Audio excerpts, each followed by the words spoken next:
الله أكبر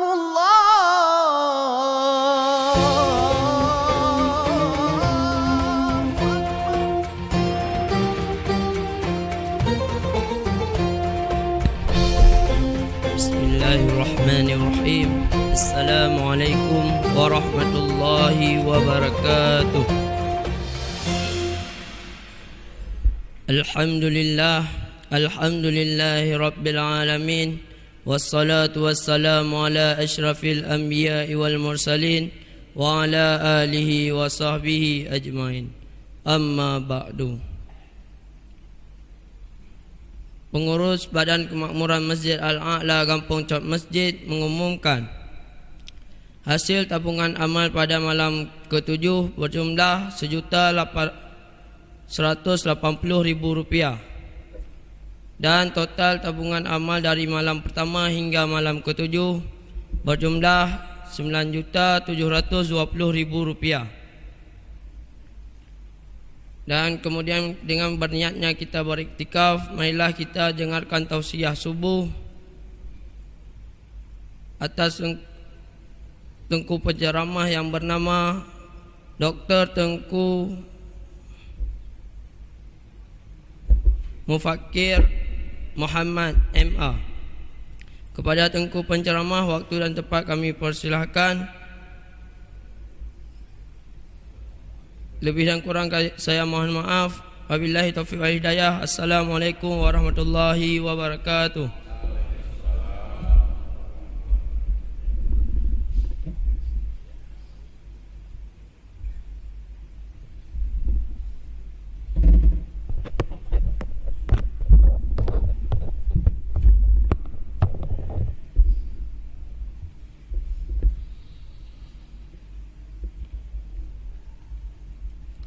Assalamualaikum warahmatullahi wabarakatuh. Alhamdulillahillazi hadana ilal Islam wa nahana 'anil ma'asi wal asam.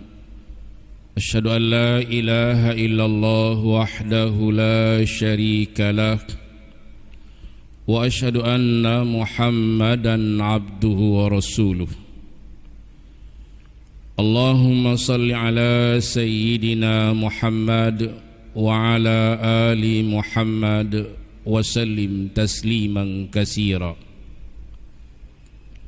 Amma ba'du, fa ya ayyuhal hadirun wal hadirat rahimakumullah.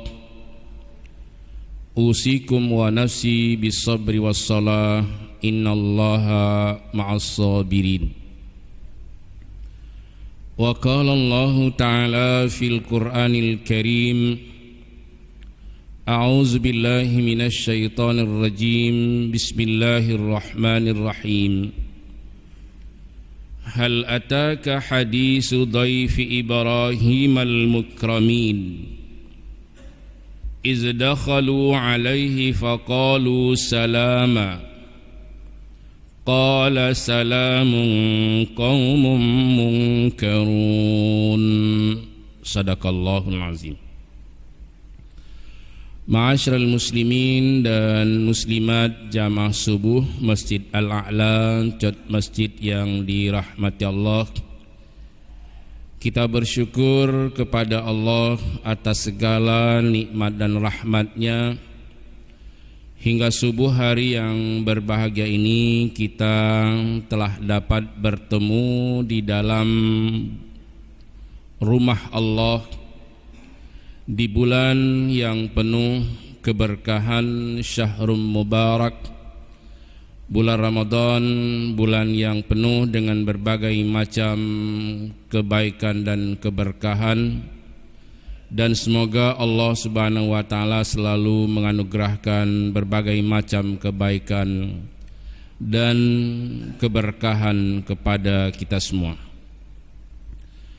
Selawat dan salam kepada baginda yang mulia Nabi Muhammad sallallahu alaihi wasallam yang telah diutus oleh Allah untuk menyampaikan dakwah dan risalah.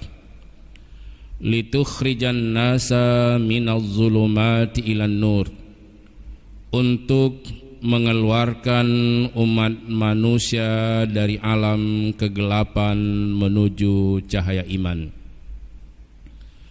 Di subuh hari yang berbahagia ini, saya ingin mengajak kita semua yang hadir untuk kita bacakan beberapa ayat Al-Quran di dalam surah Az-Zariyat mulai ayat 24 tentang kisah tamu daripada Nabiullah Ibrahim alaihissalam, tamu yang mulia, yaitu malaikat Al-Mukramin, para malaikat yang mulia datang ke rumah Nabiullah Ibrahim alaihissalam dengan menyerupai diri seperti laki-laki. Allah ceritakan ini kepada Rasul kita Muhammad sallallahu alaihi wasallam, karena Nabi kita Muhammad tidak seperiode, tidak semasa dengan Nabiullah Ibrahim alaihissalam dan juga dengan nabi-nabi lainnya.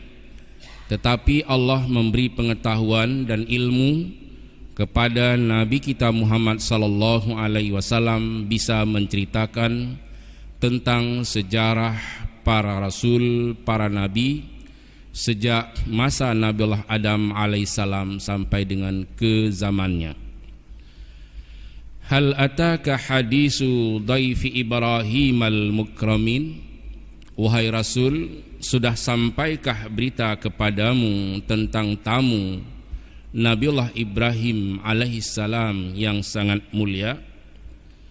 Iz dakhalu alaihi faqalu salama, ketika para malaikat ini masuk ke rumah Nabiullah Ibrahim alaihissalam, mengucapkan kalimat assalamualaikum dengan kalimat salama.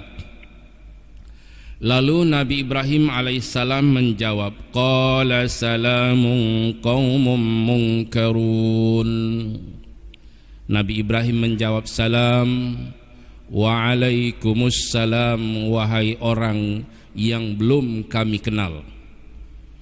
Tapi Nabi Ibrahim alaihissalam ini agak sedikit gemetar, takut, menyekun bahasa Aceh merambule, terbangun bulu ketakutannya ketika menjawab salam dari tamu yang mulia ini, tamu yang belum dikenal oleh Nabiullah Ibrahim alaihissalam dan juga istrinya Siti Sarah. Faragha ila ahlihi faja'a bi'ajlin samin. Lalu Nabiullah Ibrahim alaihissalam meminta keluarganya untuk menyiapkan daging bakar yang enak, yang segar, untuk disuguhkan kepada tamu-tamu yang datang ini.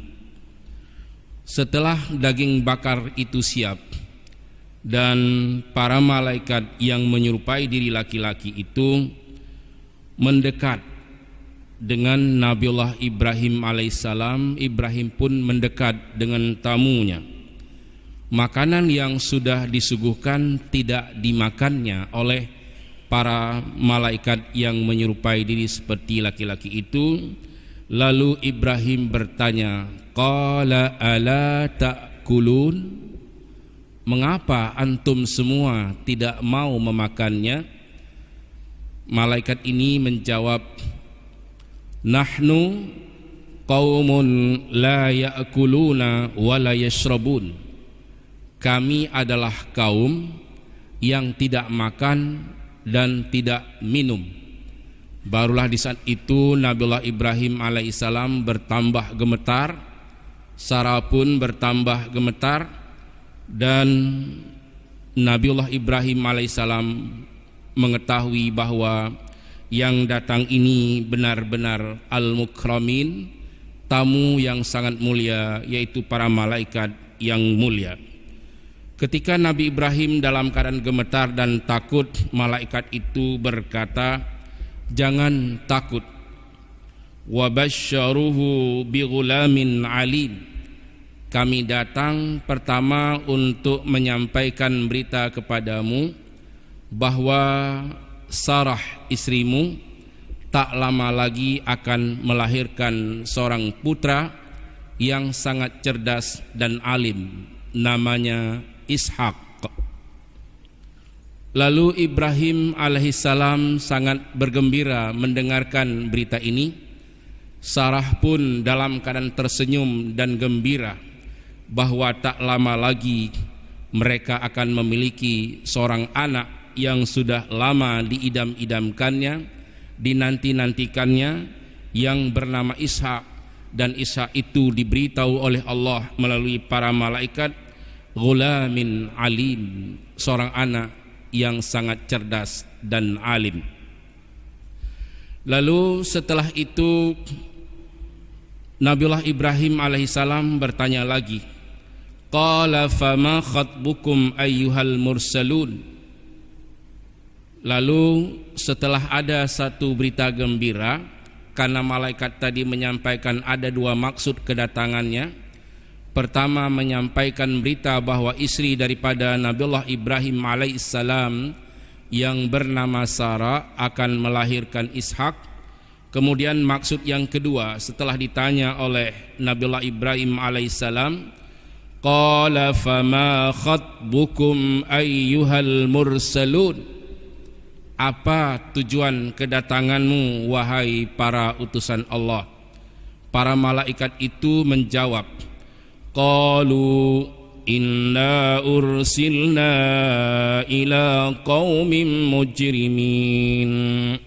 Mereka menjawab bahwa kami diutus oleh Allah untuk membinasakan kaum yang sangat terlibat di dalam dosa. Maksudnya kampung tetangga daripada Nabiullah Ibrahim alaihissalam. Nama kampung itu kampung Sodom. Nabinya adalah Nabi Lut alaihissalam.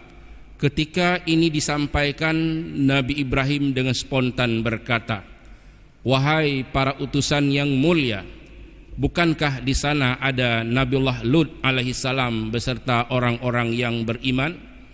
Malaikat menjawab, kami paham dan telah diberitahu oleh Allah Subhanahu wa taala bahwa mereka adalah orang-orang yang kelewat batas.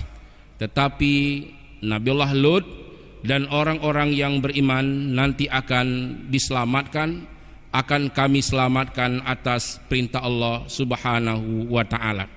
Jadi Nabiullah Ibrahim dengan Nabi Lut ini sepupu, saudara sepupu. Nabi Ibrahim sangat sayang kepada saudaranya yang juga seorang nabi, seorang rasul, takut dimusnahkan oleh Allah. Karena Nabiullah Lut alaihissalam beserta orang-orang yang beriman berdakwah untuk menumpas kejahatan yang terjadi di zaman Nabi Lut alaihissalam. Kejahatan yang pertama adalah umat Nabi Lut ini sangat kasar, membunuh orang-orang miskin yang tidak punya uang. Setelah ditodong, dirampas, kemudian tidak ada uang, orang miskin ini dibunuh. Dan kemudian untuk orang kaya, dirampas semua hartanya dengan berbagai macam kekasarannya. Dan kejahatan yang ketiga umat Nabi Lut alaihissalam, berzina bukan hanya di tempat tersembunyi, ini bukan berarti boleh, tapi juga dilaknat oleh Allah Subhanahu wa taala. Mereka berani melakukan perbuatan zina dan sodom di depan umum, di pesta-pesta, di pertemuan-pertemuan besar. Mereka tidak malu-malu untuk melakukan perbuatan liwat atau perbuatan sodom. Maka malaikat diutus oleh Allah Subhanahu wa taala untuk menjungkir balikkan kampung Sodom yang tidak henti-henti dan mereka bergelimang dalam dosa dan kemungkaran untuk dimusnahkan oleh Allah Subhanahu wa taala. Malaikat minta izin dari Nabiullah Ibrahim alaihissalam menuju ke rumah Nabi Lut alaihissalam. Dan ketika sampai di rumah Nabiullah Lut alaihissalam, Nabi Lut sangat takut bahwa ini sepertinya tamu yang sangat beda dari biasa. Karena Nabi Lut takut dan gemetar, para malaikat ini berkata, wahai Lut, janganlah engkau takut dan gemetar. Kami adalah para malaikat utusan Allah Subhanahu wa ta'ala. Kehadiran malaikat ini juga menyerupai diri seperti laki-laki yang tampan. Ada kaum umat Nabi Lut, kaum Lut yang melihat kedatangan para malaikat yang menyerupai diri laki-laki yang tampan. Mereka mengumumkan kepada para penduduk Sodom bahwa di rumah Lut sudah ada laki-laki yang tampan. Mari kita keluar semua untuk menggodanya. Nabi Lut alaihissalam sangat takut, nanti mereka akan datang ke rumahku, kata Lut. Wahai Lut, kami yang menyelesaikan persoalan ini. Dan kaum Nabi Lut, pelaku Sodom, ketika melihat ada tamu yang sangat tampan ini, mereka masuk ke dalam rumah Nabi Lut. Lebih kurang ada 40 orang. Kemudian mata mereka dibutakan oleh Allah melalui para malaikat, dan mereka saling berkelahi antar sesama, dan mulailah malaikat mengazab mereka dengan membutakan mata mereka semuanya. Dan kemudian kampungnya atau kota Sodom itu dijungkir balikkan oleh Allah Subhanahu wa ta'ala. Orang-orangnya diterbangkan, sebahagian leher-leher mereka putus, bangunan-bangunan mereka dilongsorkan oleh Allah Subhanahu wa ta'ala. Namun setelah itu belum jadi pelajaran bagi mereka. Lahirlah keturunan-keturunan mereka. Sampai dengan saat ini ada pelaku-pelaku Sodom. Berbeda dengan umat Nabi Yunus alaihissalam, hanya Allah menampakkan contoh-contoh azab. Di kota Ninawa di Irak Utara atau Mosul, mereka mengejek Nabi Yunus alaihissalam. Wahai Yunus, jika benar-benar engkau seorang nabi, seorang rasul, coba engkau nampakkan, mintakan kepada Allahmu, mana contoh-contoh azab Allah yang engkau ancamkan kepada kami. Nabi Yunus alaihissalam sangat sedih dan pergi meninggalkan kaumnya, sehingga dia ditelan oleh ikan hiu. Dan ini cerita ada di dalam surah Al-Anbiya dan di dalam surat As-Saffat. Bapak dan Ibu bisa membacanya dan kita sangat sering mendengarnya. Apa kelebihan umat Nabi Yunus alaihissalam? Karena mereka bertaubat dari dosa-dosanya, meskipun Allah sudah menampakkan halilintar dan petir dan suara yang amat dahsyat, Allah tidak jadi mengazab mereka karena semua mereka bertaubat kepada Allah Subhanahu wa ta'ala. Dan setelah itu Nabiullah Yunus pun diselamatkan oleh Allah di dalam perut ikan, dan Nabi Yunus berkata, la ilaha illa anta subhanaka inni kuntu minaz zalimin. 40 hari 40 malam berada di dalam perut ikan, dan Allah sudah menyiapkan pohon labu dan buahnya.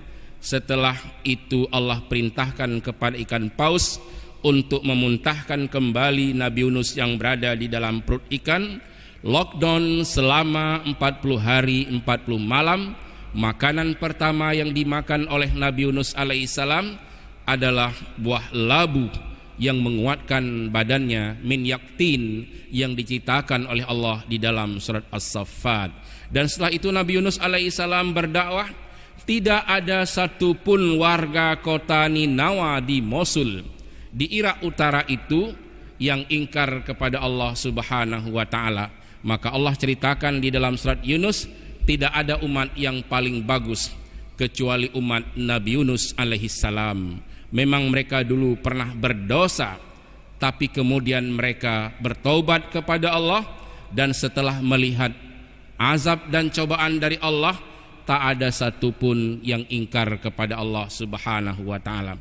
Mudah-mudahan kita ini di Aceh, di Indonesia, dan di seluruh dunia sekarang ini yang sedang dinampakkan berbagai macam bencana. Untuk orang Aceh sudah pernah lihat gempa, sudah pernah lihat tsunami, tetapi setelah itu masih juga banyak orang-orang kita yang tidak mau salat. Berbeda dengan umat Nabi Yunus, hanya Allah memperlihatkan contoh-contoh azab Allah, tetapi mereka sangat takut dan bertaubat kepada Allah Subhanahu wa ta'ala. Semoga kita semua dapat meniru umat Nabi Yunus alaihissalam. Tak ada seorang pun warga kampung, warga kota yang ingkar kepada Allah Azza wa Jalla. Wabillahi taufiqi wal hidayah. Wassalamualaikum warahmatullahi wabarakatuh.